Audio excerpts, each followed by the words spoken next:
Hey, brother. Hey, brother. So, we discussed a little bit off camera about JonTron. We were talking about JonTron. Yeah. In a prior video, we talked about what we thought might be the perfect movie for AVGN, Angry Video Game Nerd. Yeah. And so we think that there would be a really good kind of movie for JonTron to star in.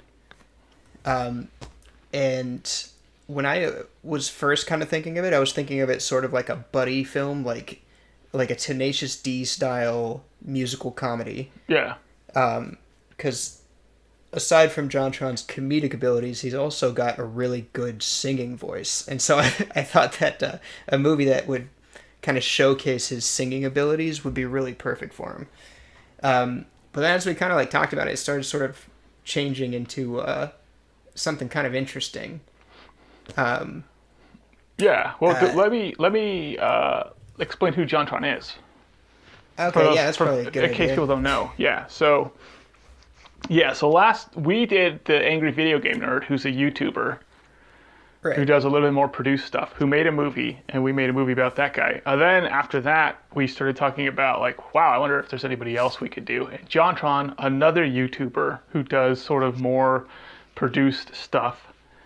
The thing about JonTron is that he's mainly just doing skits. Some of them will be like based on like a movie or some bad movie, or Right, yeah. yeah, or Yeah. just like infomercials. He'll just do a skit, that's based on Yeah. infomercials. But he also has some singing segments as well, randomly sprinkled in there. I think he Yeah. should have more. Yes, I think so too. Which is why we were going more the like musical route. We're like, let's make it a musical if JonTron actually had a movie. But anyway, that's who JonTron is, a comedic kind of skit produced YouTuber. Yeah, yeah. No, I'd say maybe arguably the funniest one. Like he's really good. But I think he strikes me as the type that would have some comedic chops. I mean, not comedic chops, acting chops. Yeah. And I think that he'd be able to get into a character really well.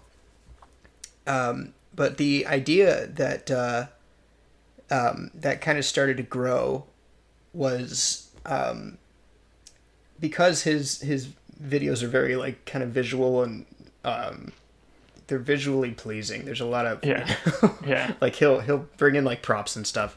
But we were thinking of almost like a world where if someone is like singing in a way that makes you feel something, then it actually like physically takes you away, or like You see the visuals. you start to see, Yeah.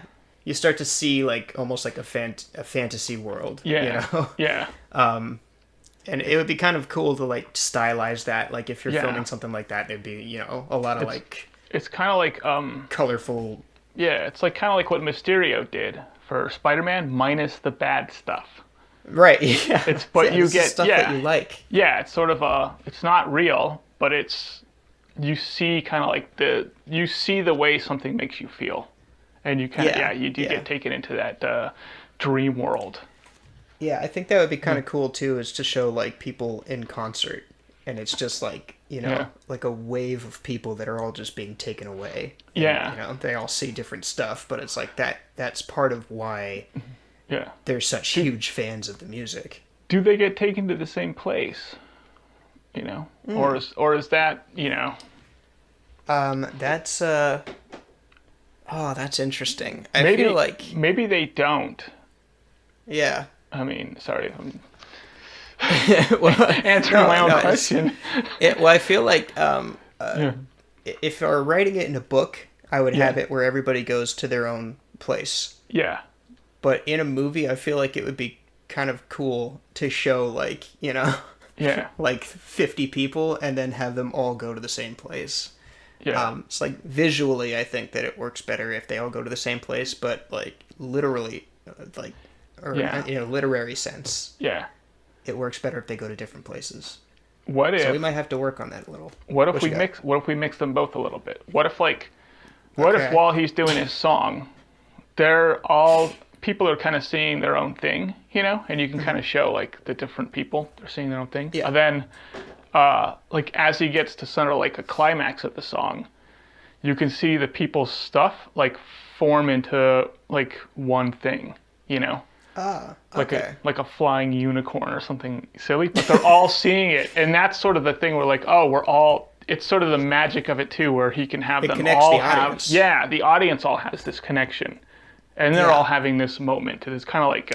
Yeah, I like that. I like that because them being taken away by the music and seeing something works on a symbolic level. There's a parallel to that. You know, being a huge fan of any musician. Yeah. But then also like sharing that connection with other audience members. Yeah. There's a good kind of symbolic parallel there too. Yeah.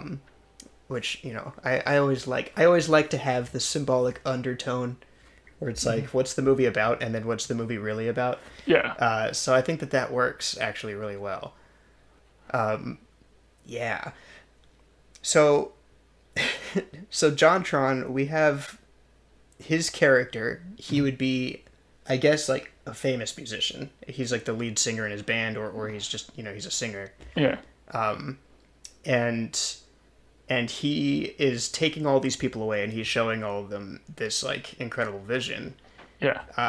But he's been doing it for a while. Like he's been on tour for whatever 6-7 years, and he's kind of like lost his passion for it. Yeah. A little bit. Yeah. And he's not seeing it anymore. Like he's not being taken away by music the way that he was when he first started. Yeah. So it's like, again, that kind of symbolic parallel of like, you know, a musician who's been on tour playing the same songs for like a decade, and they're kind of like sick of it, and it's like, man, I want something else. I want something new. Yeah. So he's got to try to, he's become jaded and bored with playing the same stuff over and over. Right. Yeah. Right. And you can show the audience is still feeling it because the audience loves this stuff, you know. Yeah. But he's been doing it, you know, so often he doesn't really feel it anymore. Right. Yeah. So that's kind of like the start, basically, to this thing. Is like you kind of show like him in his prime, you know, really loving this thing. And then he's now like, now you got the like, you know, 15 years later. Right. And he's still playing this same song, and the audience is still loving it, you know. Yeah. In the same way, like you'd love going to, you know, a Rolling Stones concert or something, but. Yeah. But it's the same stuff for him. Yeah, it's the same stuff for him. Yeah. So he's kind of lost his passion for it. Right. Yeah. Yeah. I don't know how deep did we go into. I don't think we went super deep into like the actual plot structure. It was just more the idea of it, right? Yeah. Well, there's the idea, and then we brought in. So initially, because I was thinking of it more like a Tenacious D style, buddy comedy. Yeah. I always imagined that there'd be a second musician that would be kind of, you know, that person he bounces off of. And the more we talked, the more that person turned into a love interest. Yeah. Yeah. But what I really liked is having this love interest, having her be like an independent artist. Mm-hmm. So she's like an indie musician. Nobody knows who she is. Yeah. Like she has her acoustic guitar, and like she just, you know, she'll play, and she'll kind of like, she's like, I write some stuff, and she sings. Yeah. But like that's it. She doesn't have produced stuff. And nobody knows who she is. Yeah. And I thought that would be like maybe the kind of the catalyst for like what gets him to kind of reignite his passion. Yeah. Is he hears her play something, and it takes him away. Yeah. And he hasn't like, you know, he hasn't been taken away by music in however many years. Yeah. It's like, and he hasn't been excited about music in however many years. And so it's like, as this love kind of blossoms, he's also like reigniting his passion, where it's like, oh, I can like the reason why I'm in this rut is because I haven't done anything new and exciting and like that I'm excited about. Like I want to write music for me. Like I want to write a song that's like that's important to me and not just like retreading the same stuff that like everybody else loves, but I'm kind of done with it. I'm kind of sick and tired of it, you know? Yeah. So yeah, that I think was kind of the catalyst where she sort of like opens his eyes to that. And she's herself a brilliant musician, a great musician. And I think that also, because he's more of a well-known musician, like he's kind of an in for her a little bit. So like she's able to sort of get her music out as a result of like like him basically pulling for her and being like, no, like she does stuff that takes me away. So it's like other audience members are gonna love this stuff too. Yeah. Yeah, it's interesting. Yeah, it's kind of like the idea is definitely there. Or the concept. Yeah, the concept is definitely there. Yeah. I think it could be visually really cool. Yeah. You can take it in a lot of different directions, and it just depends on what style you want to go for. Yeah. What's the big like conflict though? What's the big thing that like kind of locks him into maybe this thing he doesn't want to do? You know, where like now we feel like he's kind of stuck performing these songs that he doesn't want to be performing, and he's looking for his, you know, the solution to that problem. Yeah. I don't know. I mean, I guess it could. I mean, it's a little bit tired to do the whole like, you know, he started his tour. He's at the start of his tour. Yeah. And he has to like see his contract through. Oh yeah. 'Cause like a tour can be, you know, like a year, you know, like however long, like it could take a long time. So it's like he could just be like stuck, and it could even be like the greatest hits tour or something. So it's like him doing like exclusively old music. So it's like he's not really able to do any new music. It's like, no, like this, like people are paying tickets to see your greatest hits. Yeah. So it's like this is the retread, you know. Yeah. Like, it could even be as simple as like his last album didn't do so good. Yeah. So it's like, okay, we're doing the greatest hits tour to remind people that you do good music because your last album sucked. Oh, okay. So, okay. I think I might have something. Okay. Go. Okay, so he used to be big. And he had like his group, his band.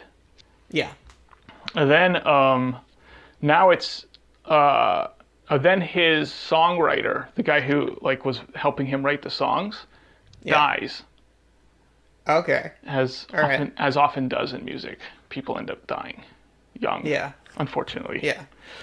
So now it's like 10, 15 years later, and now he's got to go back on tour because he doesn't really have any money left. Yeah. So he's kind of like stuck going back on tour, and he's got to be playing these songs again that he's been playing for a long time, that he's sick of. Yeah. He wants to do something new, and they're bittersweet because they're like, a lot of them were written by this guy who was like his best friend. Yeah. So he's just like, this sucks. You know, I don't want to be doing like, you know, I don't want to be doing Ted McGillicuddy songs. Those are Ted songs. Dude, you know? Poor Ted. Ted gets so much crap. Ted McGillicuddy. Yeah, so then you could have it where now, like, when he meets this girl, he feels like, he feels like, oh, this is somebody I can write music with again. Yeah. You know, like for the first time.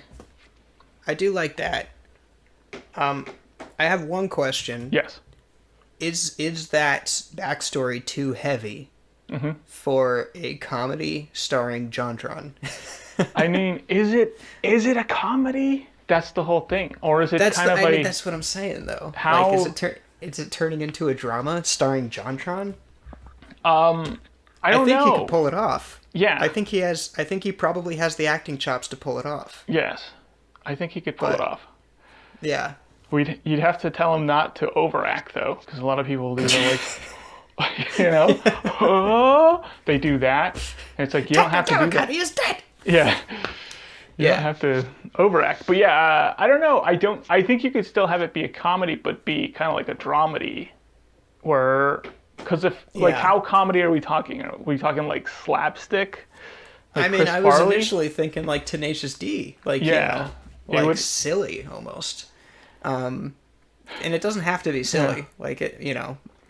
And you can have some very dark, hard moments in a very light comedy. Yeah. If you know how to do it, if you pull it off properly. Yeah. Kingpin does it. He ends up losing his hand.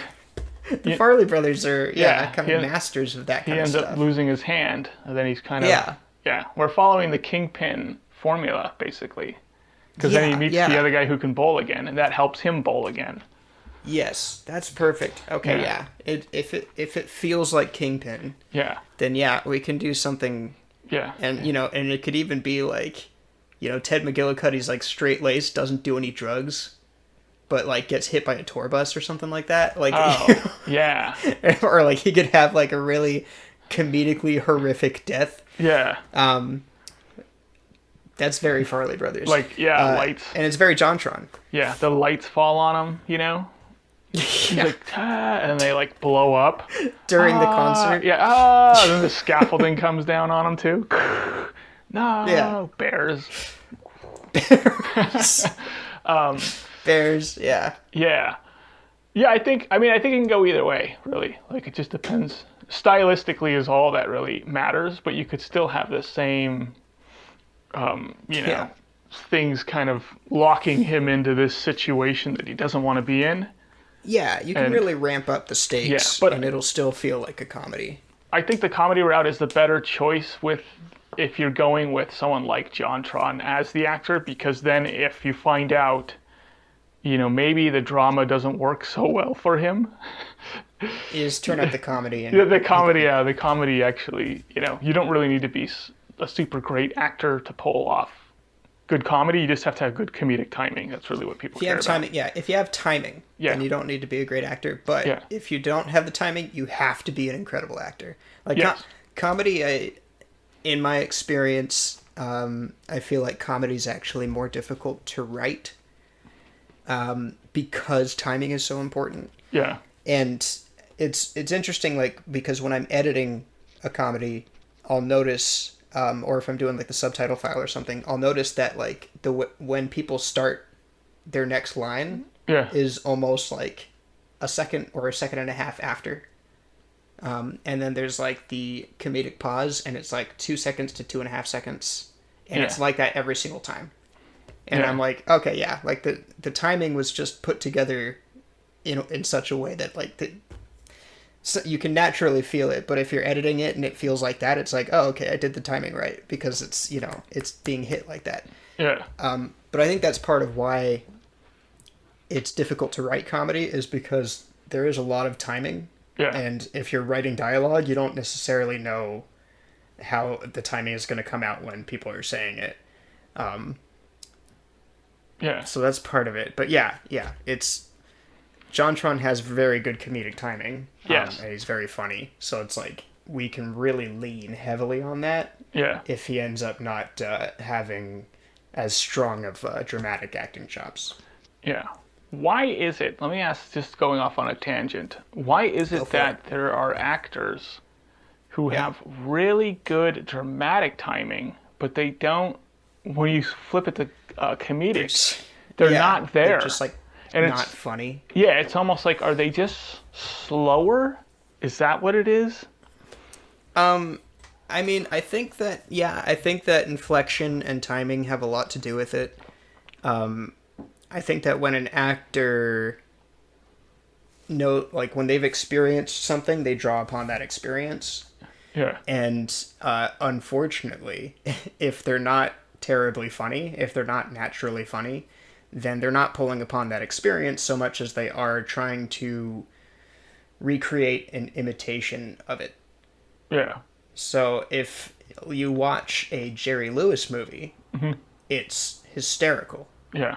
Because in spite of what people might say about Jerry Lewis, he was really funny. Yeah. And if you look at anybody doing a Jerry Lewis impression, Yeah. they're imitating Yeah. and they're not doing anything that's actually funny because all it is an imitation. Yeah. They're not doing the timing. They're not doing the like they're not taking any of those things into account that actually they're not pulling upon their own experience. They're just imitating a caricature of what they see. Yeah. So I think that's what's happening. I think that, a dramatic actor's like, oh, I don't really know how to be funny, but I've seen funny movies and it's kind of like this. And they overact and they they over dramatize their comedy. Yeah, it's I don't know. It's a difficult. It is a difficult. I understand why comedy is difficult, though. Yeah. It's because it's a glitch. Like you can explain what sadness is, and you can explain what anger is. You can explain those motions, but you can't explain what a laugh is. Like why? Like I know why I feel sad. Yeah. And I know why I'm angry, but like I don't understand why I laugh. I don't other than there's no other emotion that can cover that, and I need to expel the emotion. So instead I have this glitch that happens, and then I laugh, and it's really the very quick release of an emotion is really very fulfilling and satisfying for some reason. Yeah, it's almost when you're overwhelmed. Yeah. It is the most effective way to expel Yes. that emotion. And it's why, you'll see somebody get hurt and then you'll laugh. Yeah. And it's like, you don't think it's funny. Yeah. You're feeling for them. Yeah. It's overwhelming and it comes out in, whatever way is most efficient or most effective. I had a coworker that told he was kind of making fun of me because our boss told us like some bad news about how busy we were going to be, and I started laughing. Yeah. And he was like, Peter laughs whenever he gets bad news. Yeah. And I'm like, yeah, like that's true. I was like, the alternative is to cry about it. I'm not going to do that. Yeah. But yeah, it is kind of I guess like when something's funny, it is overwhelming. It's just in a different way. It's a positive overwhelm feeling instead of a negative overwhelming feeling. Yeah, it is a weird thing. Yeah. Yeah. Yeah, it's a yeah, we're having difficulty explaining it, which is probably part of why it's difficult to make people laugh. It is a difficult but it does feel like it's a glitch to me. Yeah. Yeah. What I think is interesting is how different like comedic writing could be as opposed to like comedic acting as opposed to stand-up comedy. Like the timing and word choice are very important, but all in different ways for the different arts. Like I not to talk myself up too much, but I think that I'm very, very good at comedic writing.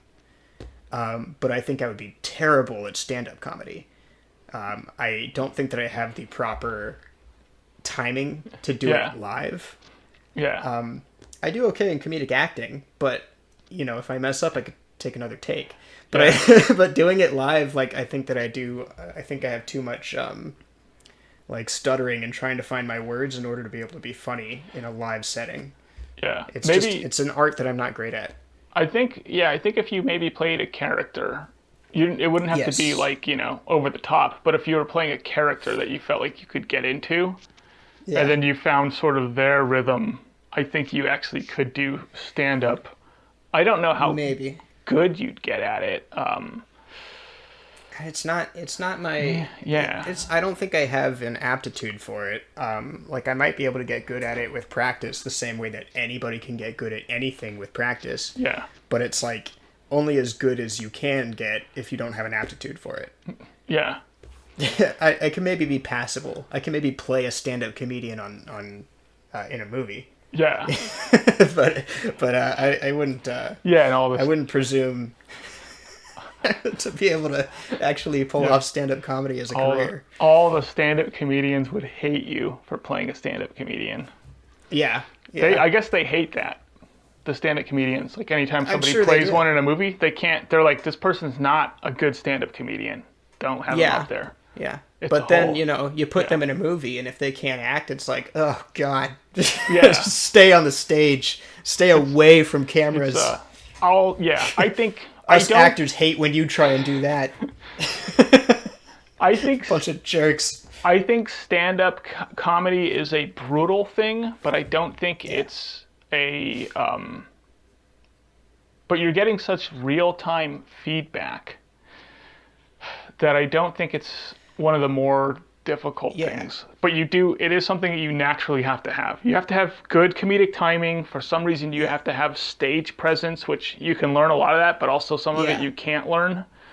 Yeah. Just the way you hold your body, and I mean, there's everything about it. The tone of your voice. I mean, I've discovered it's very interesting that there's a big difference, I think, between stage presence and screen presence.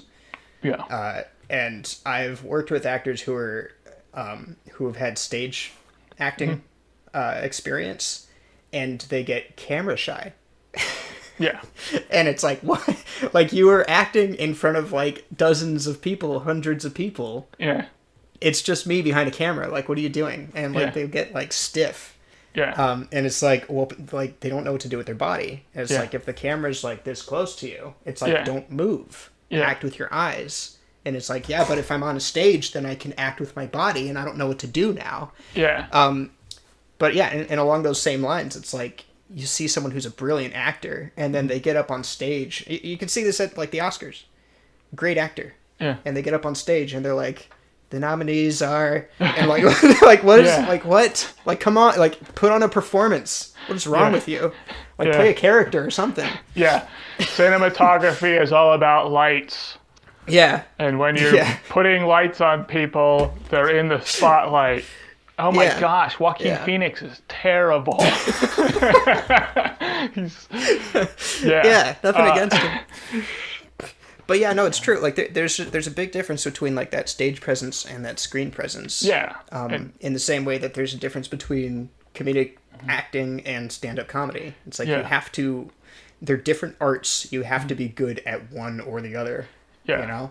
It's going to be, there's also people like my age range. So when I was a kid, if you wanted to film something, you were doing it on actual film, which was a physical medium, which ran out.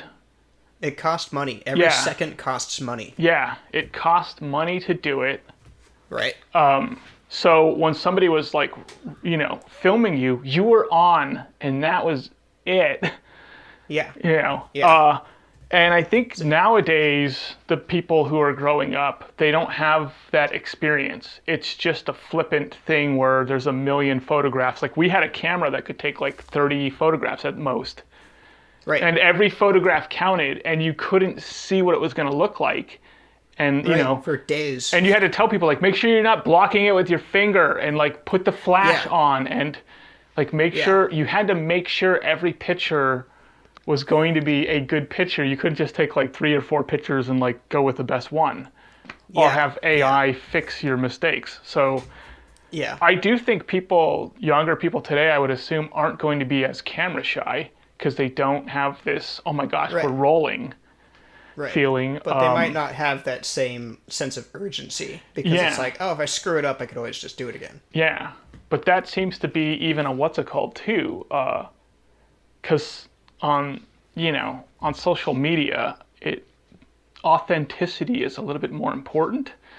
So it's like you almost want to watch people. Do you know what I'm saying? Is it? It is, I think. I think it is. I think I wish I saw more of it. I think the faux authenticity is a little bit more important. Okay. Where you're seeing people go out, like you'll watch JonTron, and even JonTron will show like some of his bloopers. Yeah. Or he'll do a take where he's just like, like where it's like there's probably a take, but he's not saying the words and he's messing it up. Yeah. And it'll even exaggerate the fact that like this is a messed up take by showing the words underneath, like as like the garbled like like words. Yeah. And it's like there was a take here.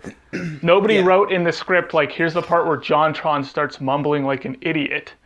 Right. But he did it, and they were like, let's leave it in because there's something authentic about it. Yeah. And there's something that people enjoy about the authenticity of, like, it's a more personal thing. Whereas before, once again, when I was younger, we didn't know everything about the movie stars.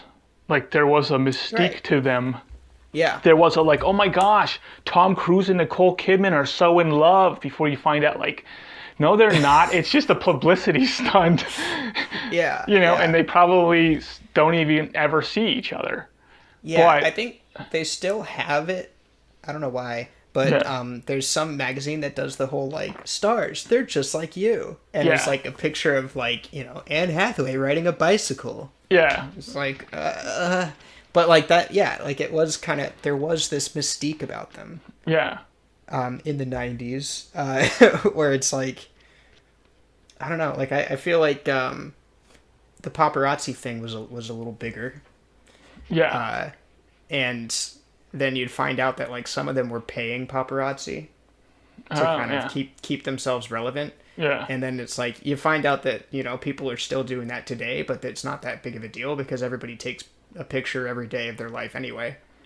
Yeah. So they're like, it's like, oh, they had paparazzi take a picture of them, but, like, also they paid the paparazzi because, obviously, if you want to see pictures of them, you just join them on Instagram. Yeah. So, who cares? But, yeah, it's a different, different styled world. Yeah. Than what I grew up in. I think Instagram has shown that there's a lot more talented people out there than we used to think there were. Yeah. And COVID showed us that the people who are getting paid to be talented aren't as good as we think they are. And the reason for why is because a lot of them tried to continue their show on Zoom. Yeah. And they were terrible. Like, worse than anybody on social media. Yeah. And it's like, oh, you suck. Like, you just have, like, millions of dollars of resources. Yeah. So, yeah, it really kind of dampened that mystique where it's like these people aren't even that good at what they do. They're just getting paid a lot. Well, I think they... Maybe I'm a cynic.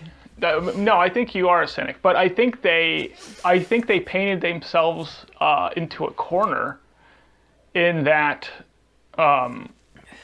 they were going up at a time when making it meant you have a whole team, you've got your cameraman, you have all these resources, somebody else is doing your lighting, somebody else is doing your makeup, somebody else. All you have to do is perform the script sometimes. Then they were like, okay, now you don't have any of that stuff.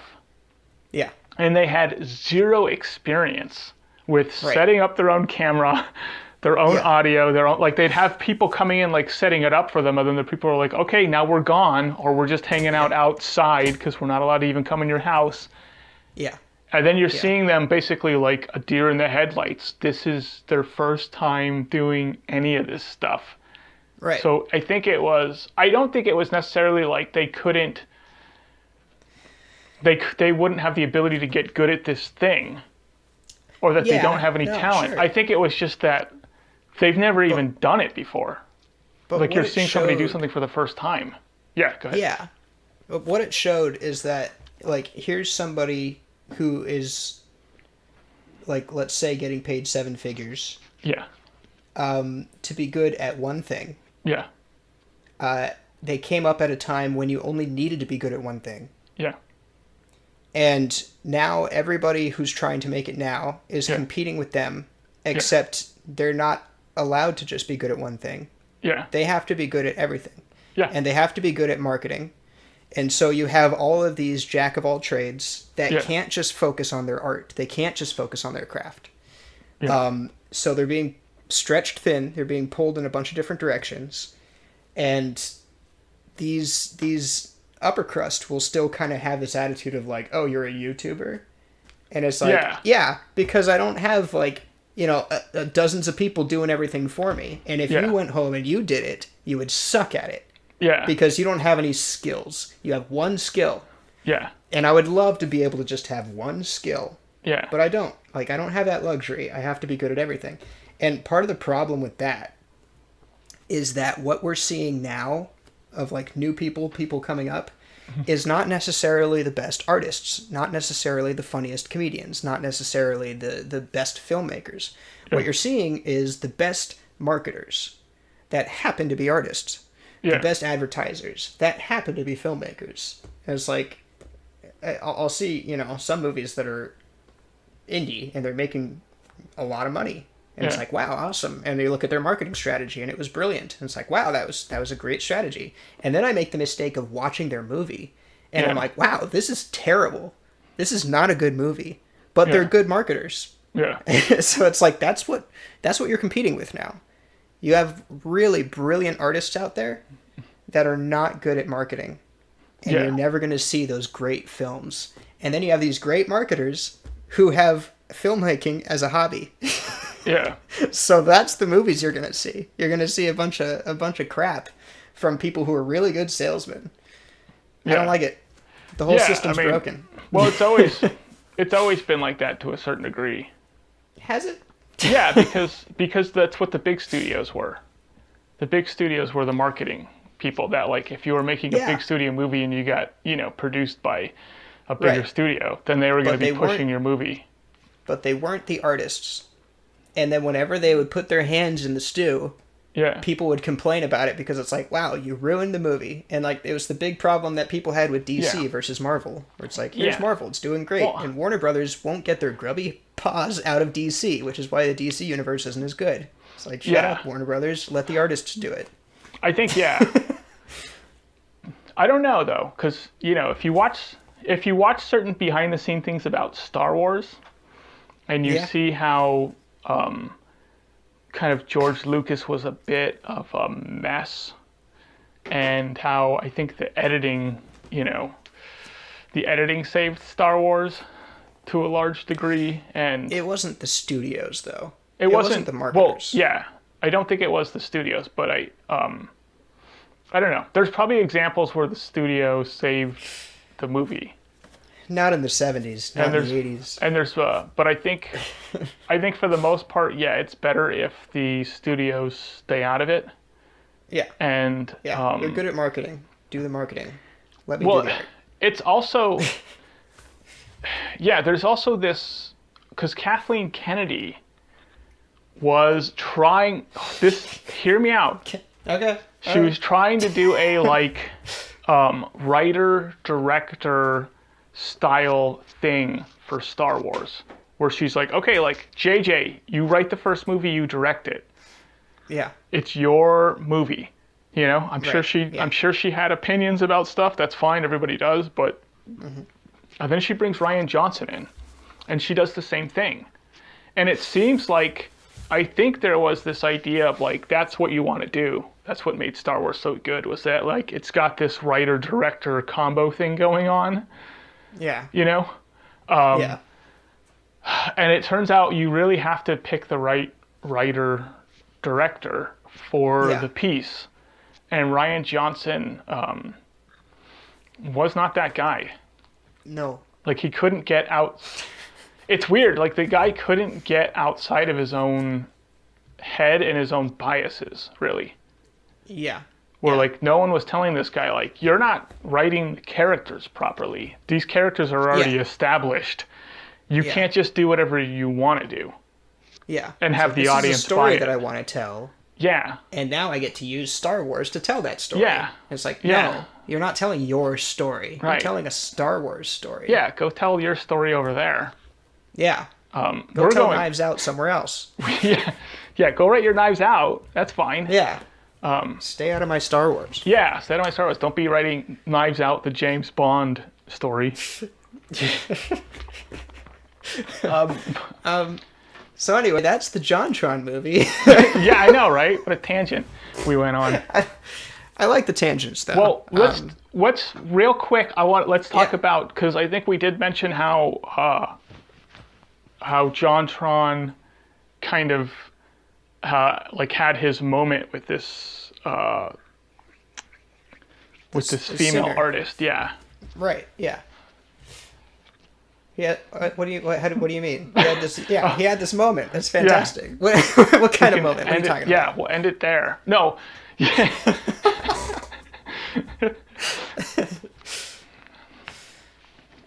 Yeah. No. Well. Okay. So he Yeah. has this moment with her. He sees it. He's being taken away. Yeah. But he's in this contract. He's got 8 months left on it. He still has to retread the same stuff, but he wants to write his own music. Yeah. So I don't know. I mean, does it just end up being like I think he starts losing sleep so he can write music with her, and then it's affecting his stage performances? Is it as simple as that? I think it's like, it's tough.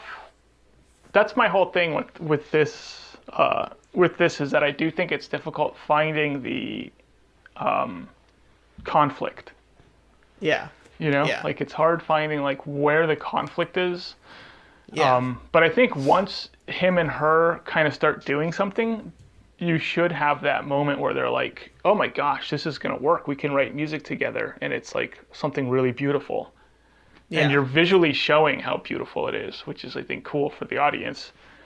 Then now it's, the conflict is like, even that, like, they could be performing like some of these songs on stage, Because all he has to do is like, hey, you got to play your hits, you got to play these 5 hits, and then you can play whatever you want to after that, Yeah. Yeah. But then, like, I think, the conflict now is between them. So they have to have like a breakup, Oh. Okay. So he has to do something stupid. I know what it is that he does that's stupid. Okay. He sings one of her songs. Oh, yeah. Without her. Yeah. Yeah. Yeah. Oh, that sucks, dude. That does suck. What a jerk, JonTron. Yeah. People are going to hate JonTron by the end of this movie. Oh my god. And he never recovers from it. Yeah. Then, there is like there's that music and lyrics moment though, where like just calls her up on stage from the audience to play one of her songs. Like, is that the conflict resolution? And she's just like terrified because she's never played in front of an audience before. I think the conflict resolution is because you could also have like one of his, one of his maybe weaknesses is that like he owns the rights to some of the songs that this other guy wrote, who's now gone, who's now dead. Right. And that guy's family is like, like how come we don't own the rights? Like, we don't own half the rights to that, Yeah. So I think what happens is he gets to a point where he's like, he then gives her, the girl that he likes, that he's writing music with, he gives her the rights to their music. Where he's like, you got the rights to it. Then he gives the family the rights to Ted McGillicuddy's music. And he's like, it's yours.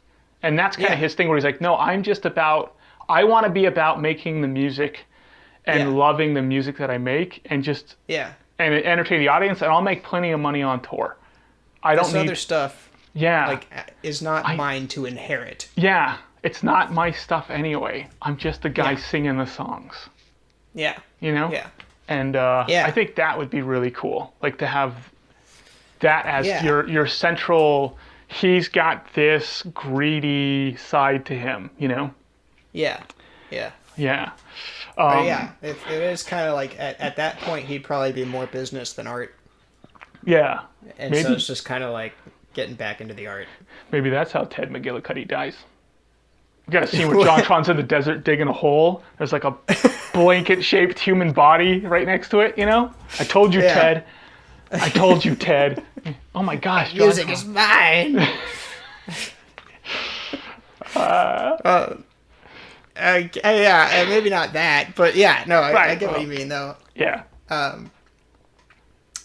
Yeah, and I do like the idea of like her being able to kind of like jumpstart her career by like just like playing on the big stage. She gets up there with her like acoustic guitar, and then like the rest of his band is up there, so they just kind of like start playing with her. Yeah. I was like, all right, cool. Like like this is and it starts taking the audience away. I was like, this is kind of like the start of her solo career. Yeah. I think it works. Yeah. So, is there anything that we're missing from this JonTron thing? I mean, I feel like we have at least a foundation, which is all we really try and get to. Yeah, I think there's an idea. The full script. Yeah, there's just there's an idea there. There's a conflict there. There's kind of like what the lock-in would be, and there's a sort of a character flaws and growth that can happen. And I think there's a unique idea and visual storytelling element in just that, like, people can actually see the emotion that the music causes within them. Yeah. That would be fun. A fun thing to kind of like be able to film. Yeah. No, I think it works. We are running way late. Yeah. So I had a second segment, but I'm almost wondering maybe we should skip it and go to our game. Did you want to play the game? Yeah, I think that's okay. I think we could do that. Okay. So let's play Co-Stars. Okay. This is what we're calling it. It's there's two actors that I have in mind. Mm-hmm. I'm gonna give you a movie. You have to try and guess what those two actors are. Yeah. And if you can't guess them, then I'll give you a second movie that they are also both in. Yeah. It's kind of, I mean, That's it. I mean, last time we played, we both, from the first movie, got the actors to the second movie and guessed what the second movie was going to be. Guessed what the second movie was going to be. Yeah, yes. So this isn't, it's something where you're probably not going to get it, but you can get it. Right, yeah. Do you want me to start? You can start, yeah. Okay. Road Trip. Road Trip. So Road Trip's got, there's Sean William Scott, there's Tom Green, there's, it's got that girl in it that's also in Just Friends. What is her name? Amy? Is it Amy something? Yep. Amy Smart. Amy Smart? That's her name. Yeah. I don't think it's Just Friends, though. I don't think that's where you're going to go. I'm going to say, let's go Sean William Scott and Tom Green. Let's see where this goes. All right, the second movie is Rat Race. Rat Race. Okay. So Breckin Meyer, is that his name? And yes. Amy Smart are your... Yes. Yeah. Right. You gotta be kidding. Okay. I don't know why. Sorry, Breckin Meyer. Yeah. So my movie is The Godfather Part 2. Oh my gosh. Okay. The Godfather Part 2. All right. I'm assuming that this is... I mean, you're not going to go as obvious as Al Pacino and Robert De Niro in Heat, are you? No. Okay. Oh my gosh. I'm not sure why you would pick 2 unless it would be somebody who was not in 1. So it would have to be Robert De Niro. And then maybe Fredo, whose name escapes me. They were in Deer Hunter together. No. Oh my gosh. Okay. Good guesses though. These are really good guesses. Yeah. You're doing exactly what I wanted you to do. Okay. You're messing up in the ways I exactly wanted you to mess up. Do you want to try a guess again? You can keep going. Yeah, okay. So, gosh, Who else is in The Godfather Part 2? Okay. Bruno Kirby. Mm-hmm. Bruno Kirby is in The Godfather Part 2. Yes. I mean, I don't know what else.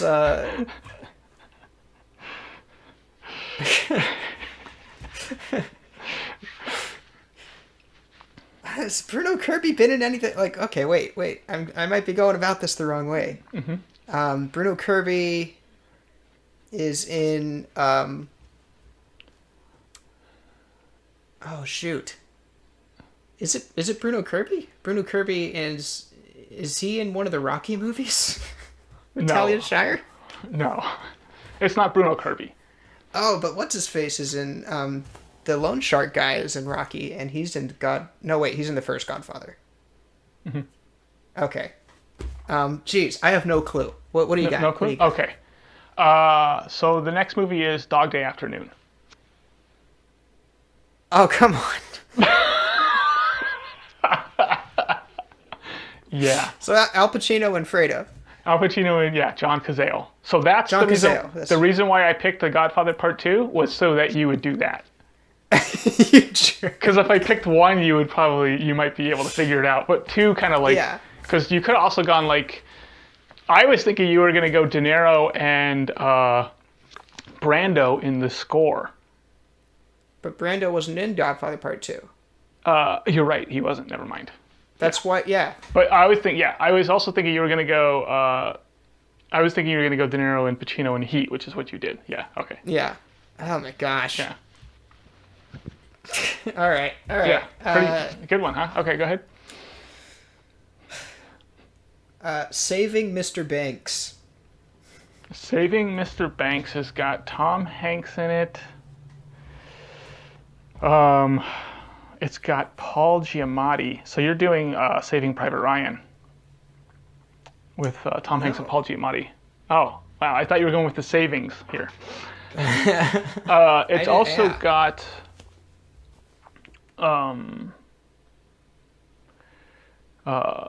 what's his face?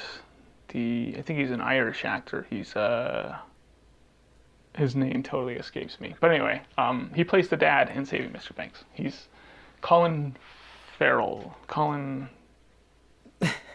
don't remember who plays the dad in. Okay. It's also got what's her face in it too. I don't know what her name is. Thanks. What the main girl? Yeah, Emma Thompson. Thompson, yeah. Yeah. Is Tom Hanks and Emma Thompson in anything together? Is Emma Thompson in it with somebody else that I'm not thinking about? Doesn't have Alan Rickman in it, does it? And we're thinking of Love Actually. I don't know. What's your next movie? Asteroid City. I haven't seen Asteroid City. Oh, okay. It has a pretty big cast in it, though. I don't know if you know who's in it. Let me see if I know. Scarlett Johansson's in Asteroid City. Just let me know if I'm hitting something correct. Jason Schwartzman's got to be in it. I'm guessing Owen will. Is it Jason Schwartzman? Jason Schwartzman plays one of the Sherman brothers. Yes. So Jason Schwartzman and Paul Giamatti? Or no. Tom Hanks is in an Asteroid City, is it? Yes, Tom Hanks. Tom Hanks? Oh gosh, I didn't know Tom Hanks was in Asteroid City. Okay. Yeah, it's Tom Hanks and Jason Schwartzman. Okay, cool. Yeah, that's a good one. I didn't think about Jason Schwartzman as one of the Sherman brothers. Yeah. All right. You ready for my next ridiculous one here? I'm ready. Yeah. Father of the Bride.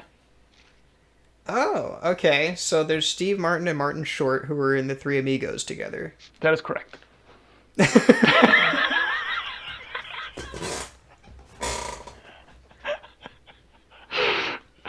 All right. Yeah. I like how I build it up oh my gosh, here it comes. Yeah. Super easy. Right. Okay. Role Models. Role Models has... It's got, once again, Sean William Scott. Are you just hovering around this guy. I think that was just happenstance. There's Paul Rudd and so you're going to 40-Year-Old Virgin. If I can remember her name, it's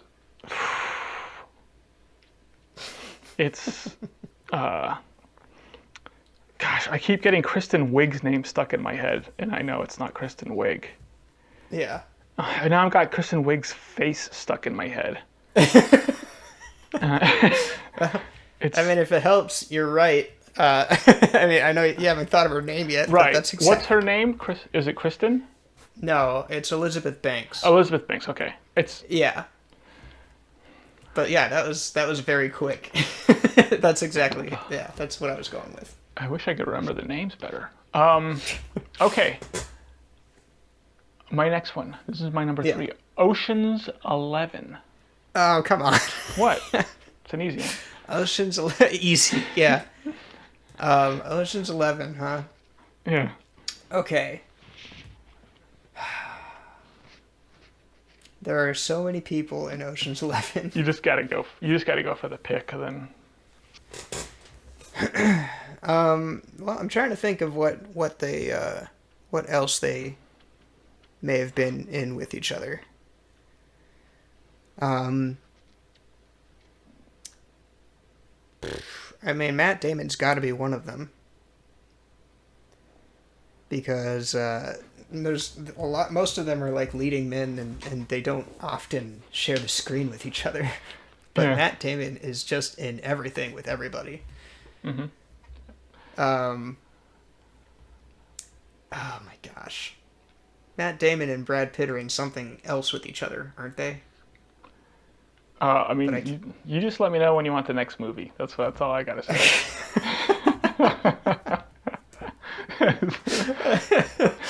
I mean, you could also be going with George Clooney and Julia Roberts, who were in a movie recently with each other. It was like, The Getaway or something. I don't know, some Hawaii movie. Yeah. I don't know if that's what you're going with. What's the next movie? What's the second movie? The second movie is The Mexican. Brad Pitt's in The Mexican. Yeah.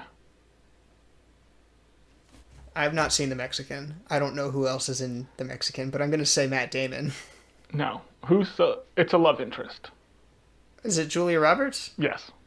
Is she? Okay. I've never seen The Mexican. Yeah. I didn't know that. Yeah. All right. It's not bad. I wish I'd seen The Mexican. Is it any good? Is it worth watching? It's okay. Yeah. It's okay? All right. Okay. Yeah. I'll check it out then. Okay.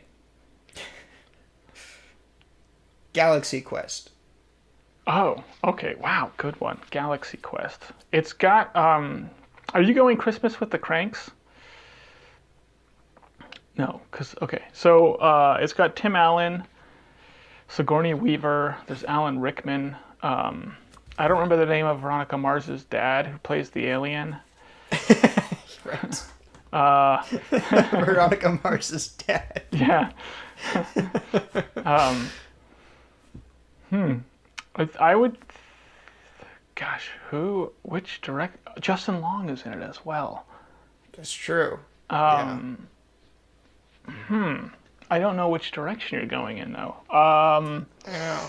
I'm gonna go Tim Allen and Sigourney Weaver. I can't think of what else they're in together though. Okay, what's the next movie?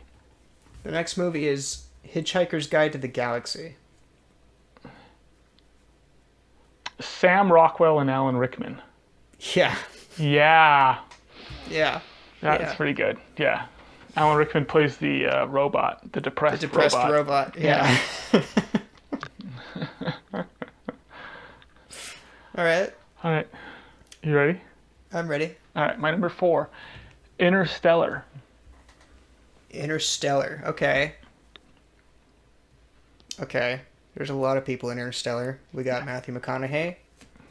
We've got Anne Hathaway. Yeah. We have Jessica Chastain. Mm-hmm.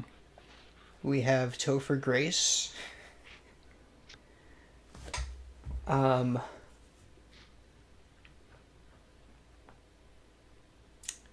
huh. Who else is in Interstellar? I can't think of who else is in Interstellar, and that's making me nervous because I feel like you're gonna pull like Zero Dark 30, and it's gonna be Jessica Chastain and like one of the Marines or something. Mm-hmm. And I don't remember which one of the Marines was in Interstellar. Yeah, it's. Am I on the right track here? My other movie, I'll say this: my other movie is not Zero Dark 30, but I am pulling a Zero Dark 30 on you. Okay. All right. Yes, all right. Yeah, you are correct.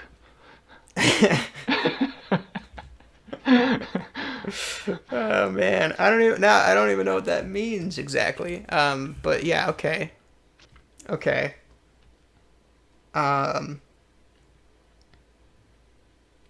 Shoot.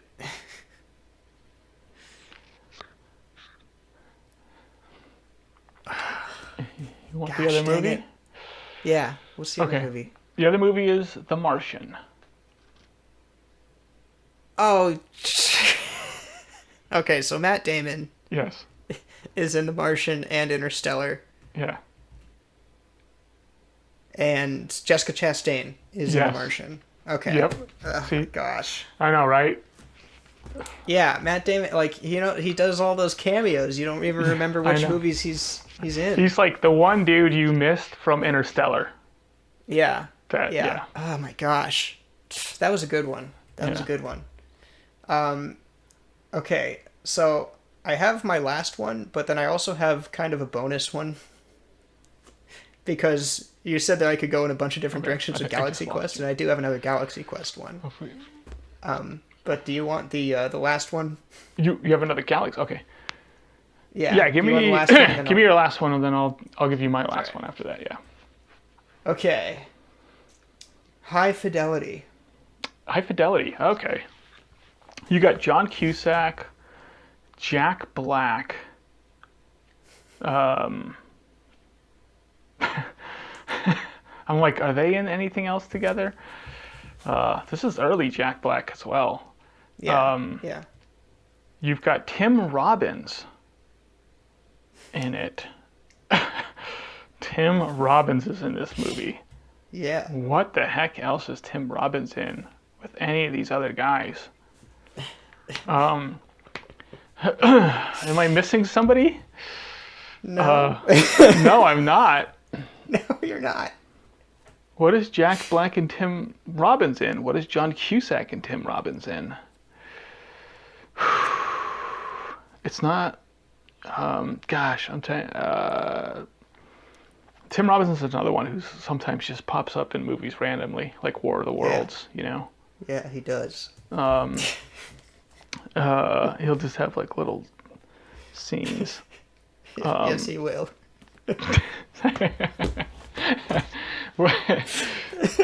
He's not in anything with John Cusack or Jack Black though. He's got to be. He's got to be in something with Jack Black. He's not like in Shallow Hal or. Yeah. Is he in Tenacious D in The Pick of Destiny? Yeah. Is it? Oh my gosh! So it's Jack Black and Tim Robbins. Yeah. Yeah. Who is he in Tenacious D? Remind me. He's the guy with the crutches.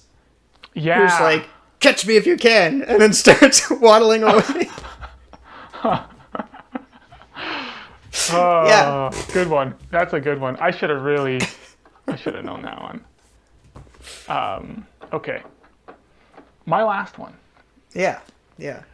Iron Man 2. Oh, you jerk. Okay. Yeah. All right, so Fredo wasn't in Iron Man 2. Yeah, it's not. It's definitely not John Cazale. Yeah. Yeah. Marlon Brando. Marlon Brando. Yeah.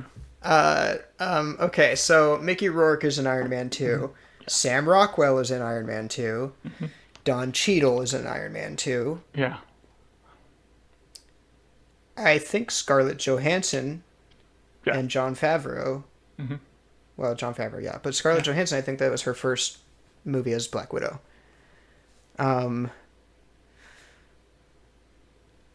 Okay.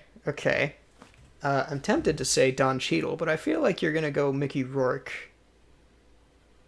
I feel like it's probably gonna be Mickey Rourke, and it's gonna end up being someone in Sin City that I'm forgetting was in Iron Man 2.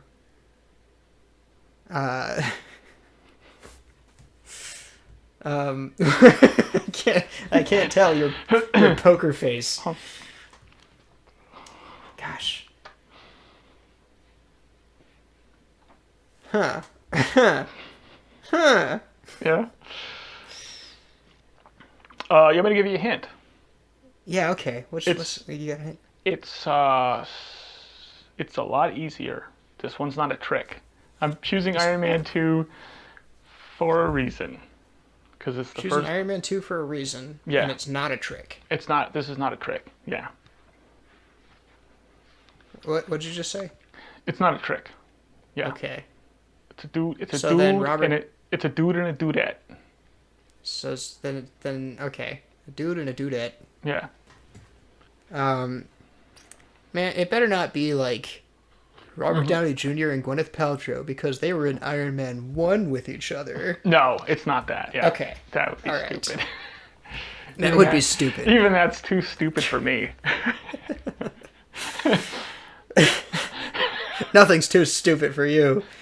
All right. Dude and a dudette. There's Gwyneth Paltrow and there's Scarlett Johansson. Mm-hmm.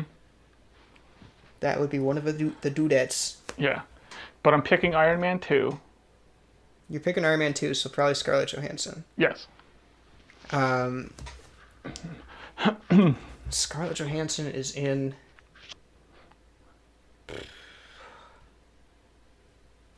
I mean, you know... I feel like it's got to be Sam Rockwell. Just because he's in so much. Well, I guess, I don't know, I feel like Don Cheadle would be kind of the way to go.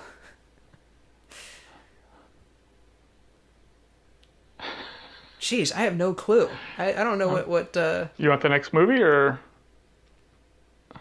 Yeah, okay. The next movie. The next movie is Chef. Oh, shoot. I forgot she was in Chef. Jon Favreau's in Chef. Yeah. Jon Favreau and Scarlett Johansson. Wow, Yeah. I totally forgot that she was in Chef. Yeah. That's a good one. That's not bad, huh? Yeah. Mm-hmm. That's pretty dang good. Do you want to hear my bonus one? It's another Galaxy Quest one. I do want to hear it, yeah. The reason I didn't pick this, the reason why I didn't have it in my 5 is because I wasn't sure that you'd know the other actor's name, or like if you'd even realize that it's them. Yeah, but I did? No. I mean, you... I haven't yet? Okay. Yeah. Okay. It's kind of a niche actor. So Galaxy Quest. So is it Tony Monk guy? No. There's a woman in Galaxy Quest that plays one of the aliens, and she's in a lot of stuff. She's actually like a blonde. Yeah. And she's in a lot of stuff. I do not know her name, but she's kind of like a comedic actress. Yes. Yes. Who's in stuff. Do you want me to give you her name? Yeah. Missy Pyle. Missy Pyle. Okay. It's Missy Pyle. Yes. Yeah. Missy Pyle. That's correct. Wow. I did not think that you were going to get to Missy Pyle. Then, I wish I knew names better, but, yeah. So Missy Pyle... That's like the niche actor that I wasn't sure you'd be able to get. Yeah. Is she teamed up with like a bigger actor, or? Yeah, the other one's like... The other one's an actor that you know. Tim Missy Allen? Pyle's the... No. But Missy Pyle's the one that I didn't think you'd be able to get. Is it Sam Rockwell? No. Alan Rickman? No. Tony Shalhoub? No. Sigourney Weaver? No. Justin Long? Yes, Justin Long. So Justin Long and Missy Pyle are in Dodgeball together. Yes. Wow. Because she plays the like Olga or whatever. Yeah. Yeah. Wow, I didn't. Yeah, see, I didn't pick her because I didn't. First, I didn't know if you'd know her name, and second, I didn't know if you realized that was her in Dodgeball. Yeah. Wow. Yeah. Yeah. That was really good. If only I knew. Yeah, if I knew her name, if I was better with names, I probably would have been able to remember people's names better. But yeah, that's my weakness. All right. Well, I think that those are some good pages. So until next time, I'll see you later, brother. Later, brother.